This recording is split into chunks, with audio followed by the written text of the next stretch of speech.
C'est notre dernier culte. Non, on ne peut pas tout de suite. Bonjour, ce matin, c'est notre dernier culte conjoint avec l'Église de Saint-Malachie ce matin, où ils sont connectés avec nous sur Zoom. On est heureux pour vous à Saint-Malachie que vous puissiez reprendre des rencontres en présentiel. Et sachez que on prie que votre Église vraiment puisse se fortifier et surtout de pouvoir vous fortifier ensemble, de pouvoir vous voir dans le blanc des yeux dimanche après dimanche et de pouvoir aussi entendre de vive voix devant vous, Pasteur Corneille, qui va vous apporter régulièrement la parole de Dieu là-bas à Saint-Malachie. Alors, soyez vraiment comblés de ce retour en présentiel pour votre Église et que la présence de Dieu soit vraiment évidente pour vous au milieu de vos rencontres. Amen. Amen. Amen. Alors, bonjour ce matin. Quand on est prêt, on va pouvoir enregistrer. C'est déjà parti. Merci, Karine. Alors, bonjour à tous. Bienvenue à ce culte conjoint de l'Église Centre-Vie Abondante et de l'Assemblée Vie Nouvelle de Saint-Malachie. Pour la parole de Dieu, ce matin, je vais vous inviter à tourner avec moi dans Jean, au chapitre 14. On va lire un seul verset pour commencer. Jean, chapitre 14, le verset 16.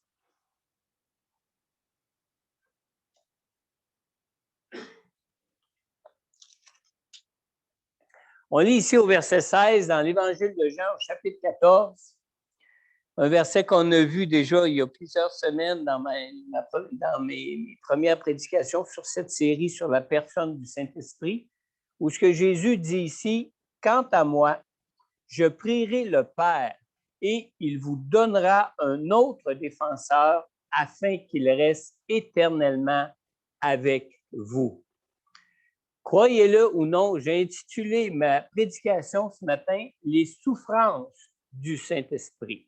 Alors, prenons le temps de prier ensemble ce matin. Seigneur notre Dieu, merci pour ta parole, Seigneur. Et Seigneur, je veux te remercier particulièrement ce matin. Élever particulièrement ton nom ce matin pour l'œuvre que tu accomplis, Seigneur. L'œuvre que tu accomplis jour après jour par ta présence au milieu de nous, par la personne de ton Saint-Esprit ce matin, Seigneur. Merci, Seigneur, de la personne de ton Saint-Esprit que tu nous as envoyé, Père. Merci, Seigneur Jésus, de baptiser tous ceux qui aspirent à cette plénitude de ta personne en eux, Seigneur Dieu. Et Seigneur, je te prie que ce matin encore, que cette personne de ton Saint-Esprit que tu nous as envoyé pour résider en chacun de tes enfants, pour faire de chacun de tes enfants le temple du Saint-Esprit ici-bas dans ce monde, Seigneur, je te prie que tu nous enseignes encore ce matin par ton Saint-Esprit. Je te prie que tu nous convaincs encore ce matin de la vérité de ta parole, Seigneur Dieu, des besoins que nous avons de te connaître, Seigneur Dieu, et de vivre en pleine relation et en pleine communion et dans une pleine communication avec toi par ton Saint-Esprit, Seigneur. Seigneur, je te prie de résider sur moi, Seigneur Dieu, afin que je puisse, Seigneur Dieu, par la puissance et la grâce de ta présence par le Saint-Esprit sur moi, Seigneur Dieu, apporter fidèlement cette parole de toi, Seigneur, pour ton Église, pour l'Église de Centre-Vie Abondante comme pour l'Église de l'Assemblée Vie Nouvelle à Saint-Malachie, Seigneur. Seigneur, que ton onction aussi réside sur chacun de ceux qui écoutent présentement cette prédication et pour ceux qui l'écouteront aussi, qui écouteront l'enregistrement de cette prédication, Seigneur. Seigneur, touche autant de gens que de gens qui pourront l'écouter, Seigneur. Je te le demande, Père, dans le nom puissant de Jésus. Amen. Amen. Comme je vous l'ai dit tantôt, j'ai intitulé mon message ce matin « Les souffrances du Saint-Esprit ». Vous savez, chacune des trois personnes de Dieu a son importance pour notre salut. Nous lisons dans 2 Corinthiens 13, 13. que la grâce du Seigneur Jésus-Christ, l'amour du Père, de Dieu et la communion du Saint-Esprit soient avec vous tous. Vous savez, sans la personne de Jésus qui a souffert et qui est mort pour nous à la croix, nous ne pourrions pas connaître la grâce de Dieu pour notre salut. Sans la personne du Père qui est dans les cieux, nous ne pourrions pas goûter tout cet amour que Dieu ressent pour nous. Et sans la personne du Saint-Esprit qui vit en nous, nous ne pourrions pas posséder tout ce qui se trouve dans le cœur de Dieu pour nous en tant que ses enfants ici-bas. Chacune des trois personnes de la divinité a une implication directe en ce qui concerne le salut de Dieu dans nos vies. Dans Matthieu au chapitre 28, dans les versets 18 et 19, Jésus dit, et je le dis en résumé ici, « Tout pouvoir m'a été donné dans le ciel et sur la terre. » Et Jésus nous dit dans ces versets, « Allez donc, faites de toutes les nations des disciples, baptisez-les au nom du Père, du Fils et du Saint-Esprit. » Alors, remarquez ici que Jésus ne dit pas « baptisez-les en mon nom ». Jésus ne dit pas non plus « baptisez-les au nom du Père », ni non plus « baptisez-les au nom du Saint-Esprit ». Mais Jésus dit bien, il nous dit bien ici « baptisez-les au nom du Père, du Fils et du Saint-Esprit ». Alors, chacune des trois personnes de la divinité, bien qu'elles soient trois personnes différentes, ne sont et ne font qu'un seul et même Dieu, un unique Dieu. Pardon. Ensemble, ces trois personnes sont le Dieu qui nous a créés et le Dieu qui nous sauve. Un Dieu unique, un Dieu qui est un Dieu indivisible. Mais ces trois personnes sont donc un seul Dieu dont l'implication de chacune des trois personnes est essentielle à notre salut. Comment pourrions-nous croire en Dieu le Père sans croire que Jésus est le Fils unique qui est venu de Dieu pour nous sauver? Et comment pourrions-nous croire que Jésus est Emmanuel, Dieu avec nous, sans croire en la personne du Saint-Esprit qui est en nous et qui vit en nous? Amen. Alors, nous devons l'œuvre de notre salut non pas seulement au Père, non pas seulement au Fils et non pas seulement au Saint-Esprit, mais à l'implication des trois personnes de Dieu. Dans Galates au chapitre 4, on lit dans le verset 4 à 6, « Mais lorsque le moment est vraiment venu, Dieu a envoyé son Fils, né d'une femme, né sous la loi, pour racheter ceux qui étaient sous la loi afin que nous recevions le statut d'enfants adoptifs. Et parce que vous êtes ses fils, Dieu a envoyé dans votre cœur l'esprit de son Fils qui crie « Abba, Père ». Alors, vous savez, Jésus lui-même nous a parlé de l'importance des trois personnes de la divinité pour notre salut. Quand Jésus a marché sur cette terre dans un corps de chair qui était identique au nôtre, Jésus, bien qu'il ait été la seule personne de Dieu qui se soit incarné comme humain, Jésus n'était pas moins pleinement Dieu et Jésus ne marchait pas non plus par lui-même. Je vais répéter ici. Je vais me répéter ici pour m'assurer que vous me comprenez bien et que vous me suivez bien. Ce que je viens de dire, c'est que même pleinement homme comme nous, Jésus n'était pas moins pleinement Dieu.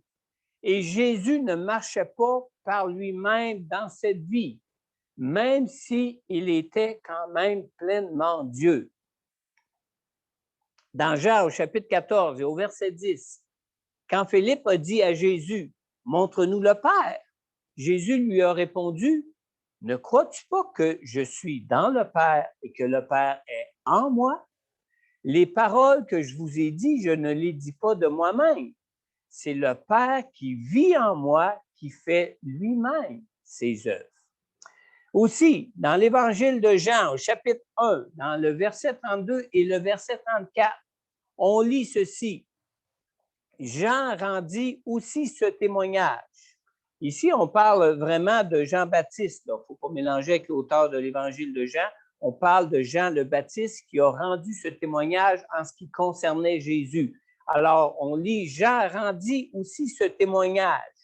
J'ai vu l'Esprit descendre du ciel comme une colombe et s'arrêter sur lui. Et moi, j'ai vu et j'atteste qu'il est le Fils de Dieu. Pour vaincre vraiment parfaitement le péché dans la chair, Jésus ne pouvait pas être ni faire autrement que ce qu'il voyait et que ce qu'il entendait du Père. Jésus ne pouvait pas faire autrement parce que Jésus était lui-même pleinement une personne de la divinité. Non seulement Jésus agissait et parlait en parfait accord avec la volonté de Dieu et selon le cœur du Père de Dieu, mais Jésus agissait aussi par la puissance de la personne du Saint-Esprit dont il était lui-même loin.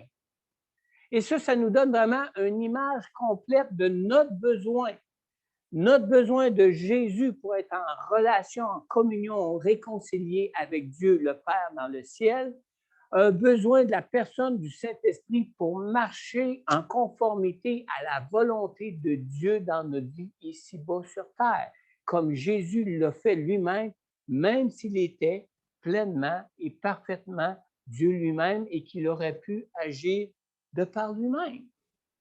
Amen. Jésus aurait pu agir par lui-même. Jésus aurait pu agir seul sans même dépendre ni du Père ni du Saint-Esprit. Jésus était lui-même Dieu avec le même cœur que celui du Père et avec la même puissance que celle du Saint-Esprit. Jésus était la révélation même de Dieu qui était manifestée dans sa chair. Mais Jésus a mis de côté ses prérogatives divines afin que la chair dans laquelle il s'identifiait avec nous, que cette chair soit vaincue par la puissance de Dieu et que le péché soit condamné par Dieu dans ce corps de faiblesse. Vous me suivez jusque-là? Être un enfant de Dieu en Jésus, c'est être en relation vivante avec les trois personnes de la divinité.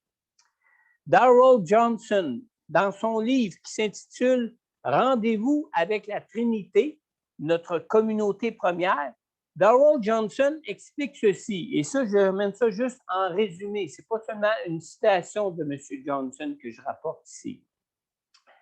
Quand Dieu fait de nous ses enfants en Jésus, il nous introduit dans le cercle communautaire de sa nature divine. Et ce cercle communautaire de sa nature divine compte non pas seulement Jésus, non pas seulement le Père, non pas le Père et Jésus seulement, mais les trois personnes de la divinité, Dieu le Père, Jésus le Fils et la personne même du Saint-Esprit de Dieu.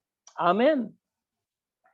La pleine espérance de notre salut ne se limite pas à vivre une relation de foi avec la personne du Fils et ou avec la personne du Père seulement, mais aussi avec la personne du Saint-Esprit. Le Saint-Esprit fait partie du cercle communautaire du Dieu unique que nous connaissons, que nous adorons, qui nous sauve et qui nous a créés.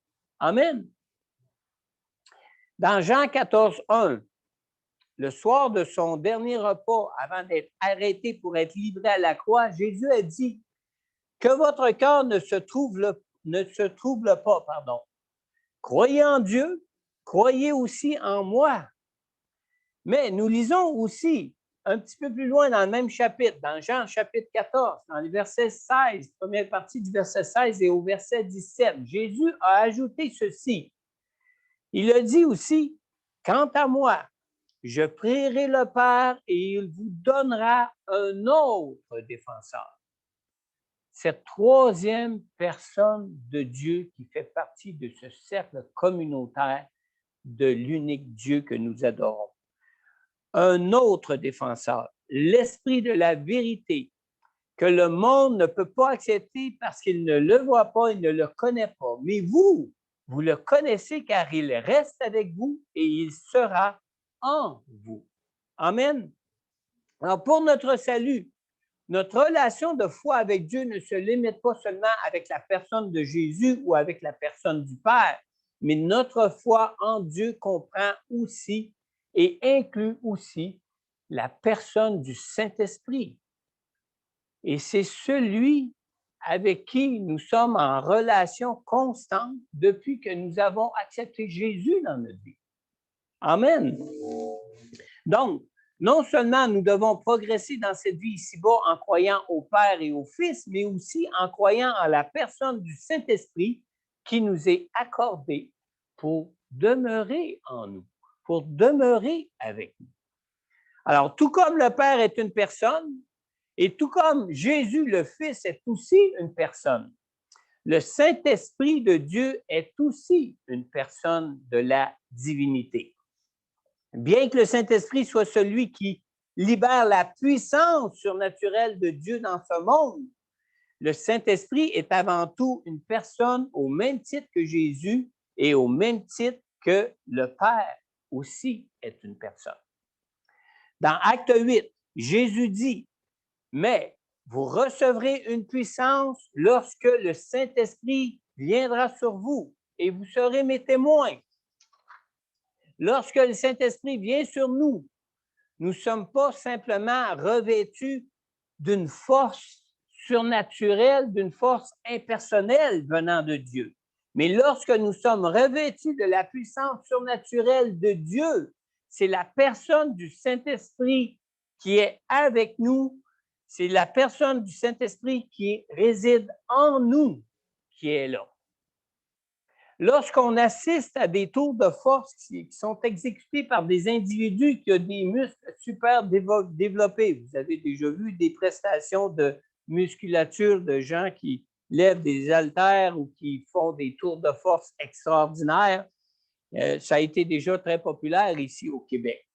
Mais lorsqu'on assiste à des tours de force exécutés par un individu qui a des muscles super développés, on a souvent de la difficulté à voir la personnalité de cet individu qui est caché derrière toute cette musculature. Vrai? On regarde les muscles, on est tout impressionné de voir tous ces muscles, toute cette masse de muscles. Mais on oublie qu'il y a une personne derrière ça. On oublie que c'est un individu qui a une personnalité qui se trouve derrière ces muscles. Amen. Pourtant, cet individu est une personne qui a un cœur, qui a une volonté qui est propre à lui. Et pourtant, cet individu est aussi une personne qui a des sentiments, tout comme chacun de nous avons aussi des sentiments. Amen. C'est la même chose en ce qui concerne la personne du Saint-Esprit. Même si la personne du Saint-Esprit est la personne de Dieu qui libère et qui manifeste la puissance surnaturelle de Dieu dans ce monde, ce n'est pas juste une force impersonnelle qui nous vient de Dieu, mais c'est une force de Dieu qui nous est donnée par une personne qui est en nous et qui vit en nous, qui est la personne du Saint-Esprit. Amen. Alors, bien que le Saint-Esprit, communique la puissance de Dieu, le Saint-Esprit de Dieu n'est pas moins une personne que les autres personnes de la divinité. Comme on l'a lu dans Jean 14,5, Jésus dit, « Quant à moi, je prierai le Père et il vous donnera un autre défenseur. » Comme on l'a vu déjà dans une prédication au début de cette série sur le Saint-Esprit, quand il dit « un autre défenseur », il parle d'une autre personne et non pas juste d'une puissance qui émane de Dieu, mais d'une autre personne comme Jésus lui-même était lui-même une personne. Alors, tout comme Jésus, le Saint-Esprit possède toutes les caractéristiques d'une personne. Tout comme Jésus a souffert à cause de nos péchés, de manière semblable aussi, à cause de nos péchés, nous pouvons faire souffrir le Saint-Esprit qui est aussi une personne qui a des sentiments, une personne qui fait partie de la communauté de la divinité de Dieu que nous connaissons. Évidemment, dans le cas de la personne du Saint-Esprit, on ne parle pas ici de souffrance physique comme ce que Jésus a subi à la croix à cause de nos péchés, ce qu'il a souffert à la croix dans sa chair. Quand le Saint-Esprit vient habiter en nous, il ne s'incarne pas dans un corps de chair comme Jésus l'a été quand il est venu souffrir à la croix pour nous. Le Saint-Esprit est une personne spirituelle de la divinité. Quand il vient habiter en nous, il ne se revêt pas de notre chair, mais le Saint-Esprit vient plutôt agir en nous et agir sur nous par l'entremise de notre esprit. Il agit en communiquant avec notre esprit, qui est la partie spirituelle de notre être. Amen. Vous me suivez encore jusque-là? Dans 2 Corinthiens 13, nous lisons à ce sujet, le verset dit ici que la communion du Saint-Esprit soit avec vous. Plusieurs versions francophones de la Bible traduisent le mot communion qu'on a ici traduit par communion par le mot communication aussi. Alors, on peut autant lire que la communication du Saint-Esprit soit avec nous tous. Alors, le Saint-Esprit n'est pas une manifestation impersonnelle de la puissance de Dieu en nous, mais la puissance de Dieu qui nous est communiquée par la personne. Par une personne, la personne du Saint-Esprit, par la personne du Saint-Esprit qui est avec nous. Maintenant, la présence et le ministère de la personne du Saint-Esprit est tout ce que Jésus serait lui-même avec nous s'il n'était pas retourné au ciel après sa résurrection. Vous savez, je doute vraiment qu'un chrétien né de nouveau puisse aller jusqu'à nier la divinité du Saint-Esprit. Mais je crois, puisqu'il est un être essentiellement spirituel, je crois qu'il est courant que nous oublions le fait que le Saint-Esprit est une personne de la divinité qui est avec nous, comme Jésus le serait lui-même avec nous s'il n'était pas retourné au ciel.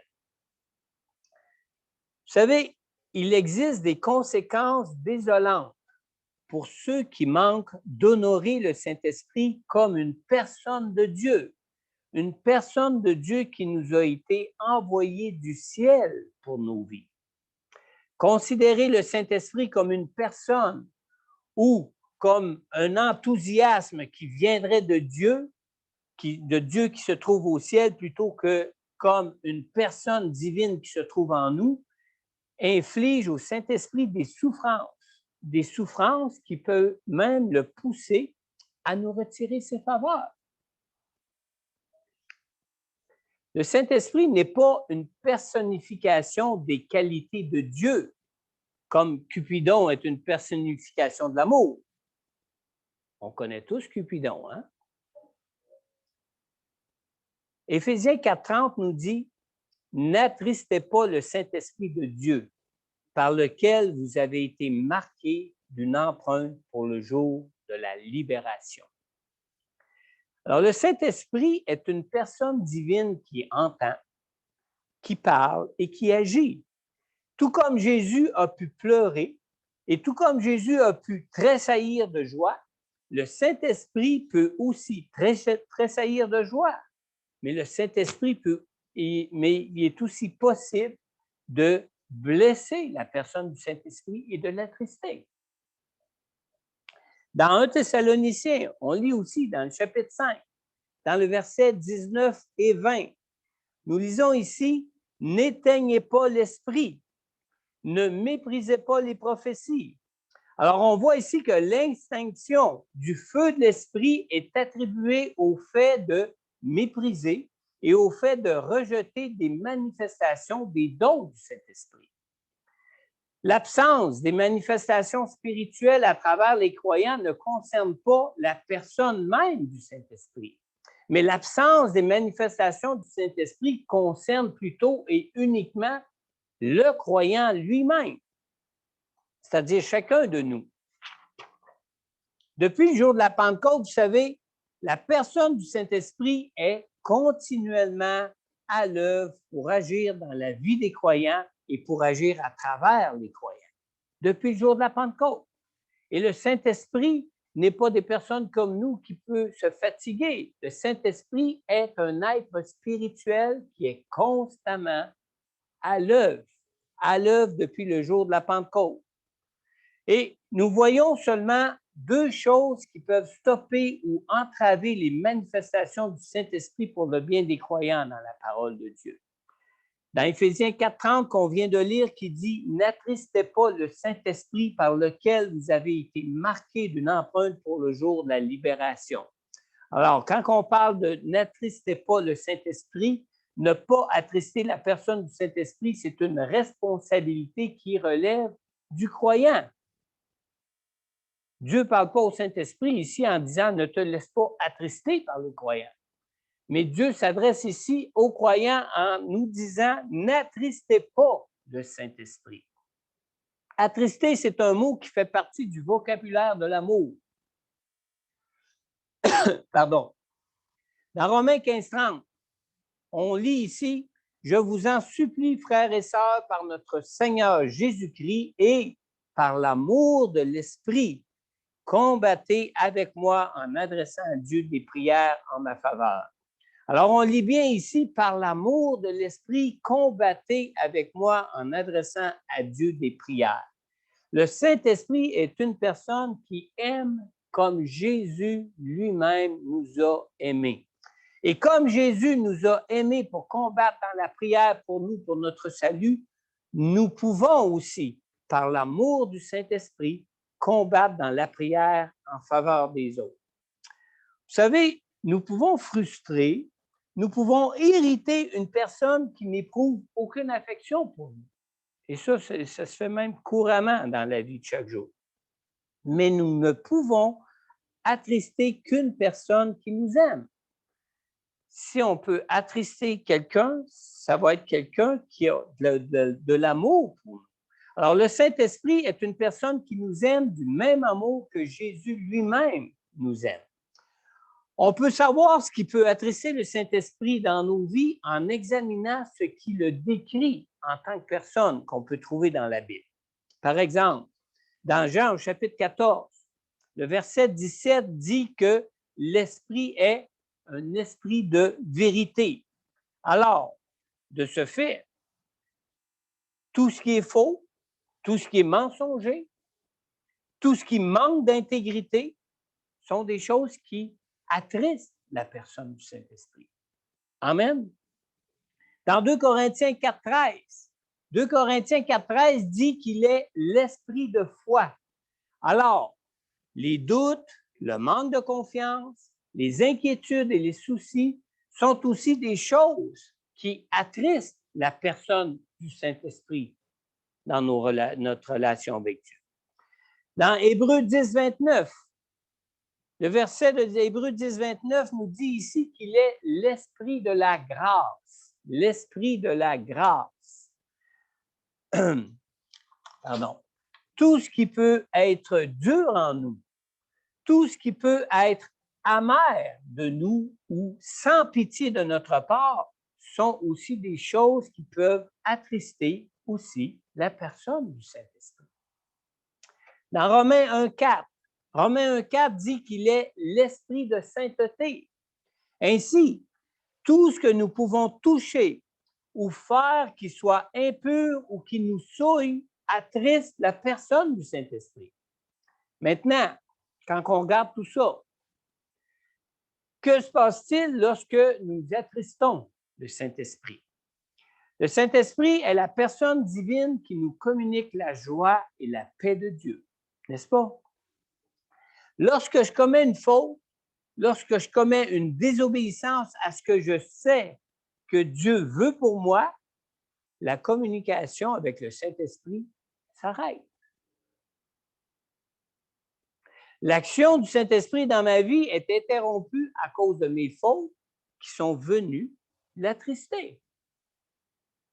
L'action du Saint-Esprit ne s'arrêtera peut-être pas complètement à la moindre faute. Dieu est quand même un Dieu qui est toujours à l'œuvre, n'est-ce pas? Mais un attristement qui persiste peut finir par entraîner une coupure encore plus complète de son ministère envers nous. Si vous ne dites pas Amen, vous pouvez dire « Ouch », ça fait mal d'entendre ça. Mais c'est la réalité de notre relation spirituelle avec Dieu qui existe par le Saint-Esprit. Dans Jacques, au chapitre 4 et au verset 5, nous lisons ici « Croyez-vous que l'Écriture parle sans raison?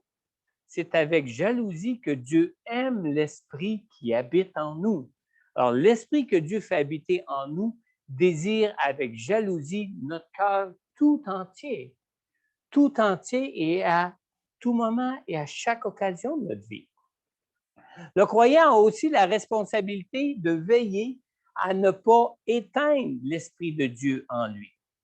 Le mot attristé que nous venons de voir signifie faire de la peine ou affliger. Ce mot décrit le chagrin que nous pouvons causer à l'Esprit de Dieu en nous par nos mauvaises attitudes ou nos mauvais comportements. Maintenant, le mot éteindre. Le mot éteindre a aussi comme synonyme le mot étouffer. Étouffer. Étouffer comme mettre un éteignoir,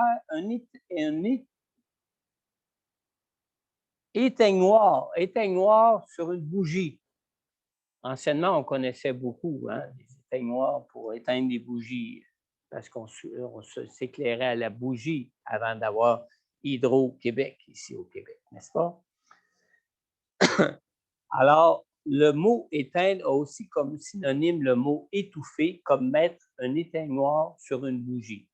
Maintenant, la personne du Saint-Esprit dans la Bible est souvent comparée à un feu dans la parole de Dieu. Alors, éteindre le Saint-Esprit, c'est l'empêcher de brûler, l'empêcher de rayonner même à travers nous. Ce n'est pas l'éliminer de notre vie, mais c'est l'empêcher d'agir à travers nous comme Dieu voudrait lui-même agir à travers nous. L'image du feu comme symbole du Saint-Esprit nous permet de comprendre au moins deux façons possibles d'éteindre le Saint-Esprit. Premièrement, un feu qui manque de combustible finit toujours par s'éteindre. Vous savez, dans la parabole des 10 vierges, nous voyons 5 vierges folles qui ne se soucient pas de l'huile qui leur est nécessaire pour maintenir leur lampe allumée. Vrai? Qui ne connaît pas ou n'a jamais lu la parabole des 10 vierges ici ou qui sont à mon écoute? On connaît tous la parabole des 10 vierges. 10 vierges, dont 5 vierges folles qui ne se soucient pas de l'huile qui est nécessaire pour maintenir leur lampe allumée. Alors, cette parabole nous montre ici comment nous pouvons faire preuve de folie en négligeant d'honorer et d'être attentifs à la personne du Saint-Esprit de Dieu en nous pour demeurer en relation, en communion, en communication avec la personne du Saint-Esprit. Alors, comme nous avons besoin de faire régulièrement le plein d'essence pour aller loin avec notre auto, de la même manière, nous avons besoin de cette communication de la personne du Saint-Esprit en nous pour recevoir tout ce que le Seigneur, notre Dieu, veut et recevoir tout ce que le Seigneur, notre Dieu, a prévu pour nous dans sa grâce, dans cette vie. Amen. Que ce soit par la lecture de la parole de Dieu, que ce soit par la prière et le jeûne, que ce soit par les ministères de l'Église, par notre participation au culte ou aux études ou toute autre rencontre de l'Église, nous devons faire preuve de sagesse en reconnaissant que le Saint-Esprit utilise toujours tous ces ministères qui sont donnés pour nous communiquer toutes les grâces que Dieu veut pour nous, pour nos vies. Amen. Deuxième chose, le feu de l'Esprit s'éteint aussi si on jette de l'eau sur le feu ou si on l'étouffe avec un éteignoir ou même une couverture. Vous savez, dans la parole de Dieu, le Saint-Esprit est aussi comparé à un vent. Le Saint-Esprit est comme un vent, comme le souffle de Dieu qui nous apporte la vie de Dieu. Un éteignoir ou une couverture prive le feu qui brûle de l'oxygène qui est nécessaire pour maintenir une flamme allumée. Alors, une couverture déposée sur une flamme coupe aussi l'air qu'un éteignoir, coupe aussi l'air euh, qui peut animer, qui peut animer la flamme, l'air que la flamme a besoin pour continuer de brûler. Alors, le fait de nous livrer volontairement au péché éteint le feu du Saint-Esprit de Dieu. On ne parle pas ici de péché d'une manière qui soit nécessairement une manière ou un péché honteux ou un péché qui serait même indisable. Nous livrer à critiquer nos frères et nos sœurs en Jésus, manquer de grâce ou de miséricorde ou déprécier des personnes par des remarques abaissantes sont tous des péchés qui contribuent à éteindre la flamme du Saint-Esprit de Dieu en nous. En fait, adresser de tels propos contre un frère ou une sœur en Jésus est comme si on les adressait à la personne même du Saint-Esprit de Dieu qui habite en nous. Vous savez, la parole de Dieu nous dit que nous sommes tous par le Saint-Esprit en communion ensemble. Amen. Même si nous pouvons encore pécher, Dieu merci, nous ne sommes jamais forcés à pécher. Amen. Nous pouvons donc garder le feu de l'Esprit. Nous pouvons garder le feu de l'Esprit allumé en nous et nous avons même par nous-mêmes la capacité d'aspirer au Saint-Esprit pour voir sa flamme même grandir. Amen. Notre amour pour la personne du Saint-Esprit est-elle aussi grande que notre amour pour Jésus et pour le Père qui est dans les cieux? Le Seigneur, notre Dieu,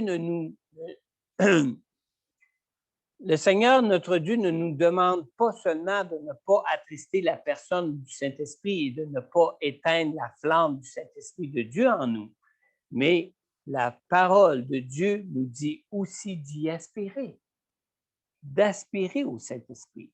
Dans 1 Corinthiens, chapitre 14, au verset 1, nous lisons « Recherchez l'amour, aspirez aussi au don du Saint-Esprit, mais surtout à la prophétie. » Et juste remarquer ici que le contexte de ce verset qui est situé, qui débute, qui parle du Saint-Esprit depuis le chapitre 12 jusqu'au chapitre 13 et au chapitre 14, dans tout ce contexte qui entoure ce verset, ce contexte nous parle de ce que la personne du Saint-Esprit peut communiquer aux croyants. Et non seulement le Saint-Esprit peut communiquer aux croyants des manifestations surnaturelles venant de Dieu, mais le Saint-Esprit peut aussi communiquer aux croyants l'amour même de Dieu auquel nous devons aussi aspirer. Amen. Aspirer au Saint-Esprit, c'est aussi aspirer à l'amour de Dieu, c'est aussi aspirer au don que peut nous communiquer la personne du Saint-Esprit. Amen. Avant de connaître cette présence de la personne du Saint-Esprit de Dieu en toi, tu dois d'abord avoir reçu le Seigneur Jésus dans ta vie. Romains 8,16 dit « L'Esprit lui-même rend témoignage à notre esprit que nous sommes enfants de Dieu. » Alors, ce matin, est-ce que tu as déjà invité Jésus comme Sauveur et Seigneur de ta vie à venir dans ton cœur pour devenir enfant de Dieu? Dans Jean 3,16, nous lisons « Car Dieu a tant aimé le monde qu'il a donné son Fils unique, afin que quiconque croit en lui ne périsse pas, mais ait la vie éternelle. » Et dans Jean 1,12, la parole de Dieu nous dit « Mais à tous ceux qui l'ont accepté, à ceux qui croient en son nom, elle a donné le droit de devenir enfant de Dieu. » Alors ce matin, si tu désires recevoir la grâce du pardon de Dieu qui t'est offert en Jésus, je t'invite ce matin à simplement adresser à Dieu cette courte prière. Père céleste, je crois en ton nom pour moi, en ton amour, pour moi en Jésus. Et je crois que tu as envoyé ton Fils Jésus pour que je sois sauvé de mes péchés et que je connaisse la grâce de ta présence en moi par la personne de ton Saint-Esprit. Père Céleste, je crois que dans ton amour pour moi et dans l'amour de Jésus pour moi, que Jésus s'est sacrifié pour moi en payant à ma place à la croix le prix de la condamnation pour mes péchés. Je crois qu'il a souffert. Je crois qu'il est mort à la croix pour moi à ma place, pour le pardon de mes péchés et pour ma réconciliation avec toi, pour te connaître toi, toi le seul vrai Dieu, et te connaître toi par ta présence, par la puissance, ta présence, ta puissance dans ma vie ici-bas maintenant, par la personne du Saint-Esprit. Père, je reconnais que je suis pécheur, que j'ai besoin de ta grâce pour vivre par la foi une nouvelle vie, comblée d'une relation vivante à travers la personne de ton Fils Jésus, par la personne du Saint-Esprit. Et Seigneur, je t'ouvre maintenant tout mon cœur. Je te prie, Seigneur, d'entrer maintenant dans ma vie. Père Céleste, je te demande maintenant pardon pour tous mes péchés. Je te le demande dans le nom de Jésus, ton Fils, mort et ressuscité pour moi. Et si tu as prononcé cette prière avec moi, tu peux dire simplement Amen. Et avoir cette assurance que le Saint-Esprit vient habiter en toi et que le Saint-Esprit rendra témoignage à ton esprit que tu es enfant de Dieu maintenant. Alors, si vous écoutez l'enregistrement de ce message et que vous avez adressé cette prière au Seigneur pour la toute première fois de votre vie, n'hésite pas à prendre contact, soit avec moi, soit avec Pasteur Corneille, selon ce que tu préfères. Nous pourrons prendre contact avec toi par la suite pour prier pour toi personnellement et pour répondre à toutes tes questions sur Jésus et sur ce qui concerne ton salut en Jésus et pour tout ce qui peut concerner aussi la présence de Dieu par la personne du Saint-Esprit avec toi dans ta vie. Aussi, ce matin, maintenant, pour tous ceux qui avaient déjà fait cette prière pour accueillir Jésus dans votre vie avant aujourd'hui, j'ai une question pour toi ce matin. Cette question est celle-ci. Crains-tu avoir attristé la personne du Saint-Esprit de Dieu ou d'avoir éteint sa flamme en toi?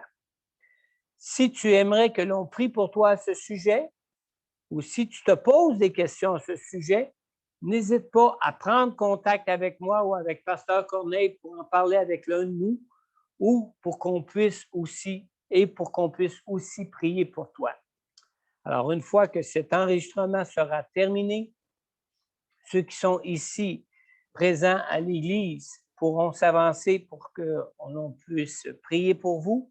Et pour ceux qui sont en ligne, prenez du temps à part avec Jésus. Prenez du temps avec Jésus pour lui confesser vos manquements face à la personne du Saint-Esprit. Prenez du temps à confesser vos péchés face à Dieu par le Saint-Esprit pour voir votre communion être renouvelée avec la personne du Saint-Esprit. Alors, n'hésite pas à prendre contact avec moi ou avec Pasteur Corneille pour nous partager tout ce qui peut concerner tes combats dans ce domaine.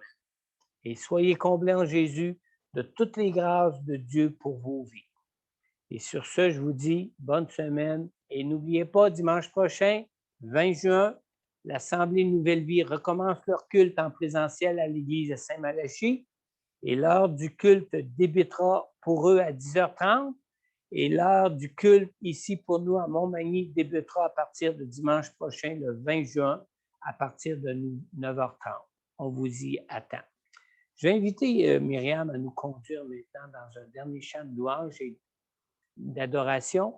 Et pour ceux qui aimeraient s'avancer ce matin, qui sont ici présents à l'église ce matin, on peut arrêter l'enregistrement. Vous pourrez le faire durant ce temps de louange, d'adoration, et on pourra prier pour vous en ce qui concerne votre relation avec la personne du Saint-Esprit de Dieu dans vos vies. Dieu vous bénisse. Amen.